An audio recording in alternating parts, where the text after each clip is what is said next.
అది పోయింది. ఉమ్, అట్లాగే 24 తీసుకోవడం దగ్గరే రెండోది పోయింది.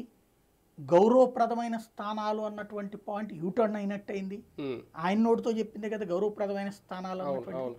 దానికి తోడు రాజ్యాధికారం మనదే ఈ దఫా, ఉమ్, పవర్లో కుండి చూపెడతాం ఉమ్, అన్నటువంటి మాట పక్కకి వెళ్ళిపోయింది. ఉమ్. ఇవన్నీ మనం చెప్పట్లేదు కదా, ఆయన నోట్లోంచి వచ్చింది కదా. అవును. ఎంతకాలం రాజ్యాధికారం పొత్తు మనకు విషయంలో లేకుండా? బీజేపీ వీళ్ళతో కలిసి వస్తుందా రాదే అనే విషయంలో పవన్ కళ్యాణ్ గారి నోటి నుంచే కాదు, రఘురామకృష్ణరాజు గారి నోటి నుంచి కూడా నేను ఏమన్నా క్లారిటీ వచ్చిందా?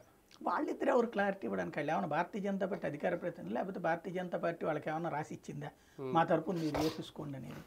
నిన్న కూడా ఒక రకంగా చెప్పాలంటే ఏంటంటే బీజేపీని 3 రకాలుగా ట్రాప్ చేశారు. ఒకటి, భారతీయ జనతా పార్టీలో ఉన్నటువంటి తెలుగుదేశంకి సంబంధించినటువంటి సింపతైజర్స్ కూడా లేదు బీజేపీ పొత్తులోకి వెళ్ళబోతుంది అన్నటువంటి ఫీలింగ్ కల్పించగలిగారు.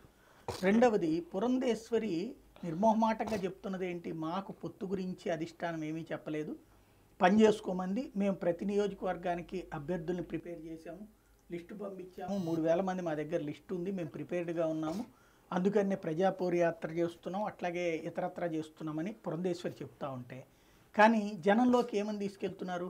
ఆ ఒక్క ముక్కే హెడ్ లింక్ పెడుతున్నారు. ఏది అధిష్టానం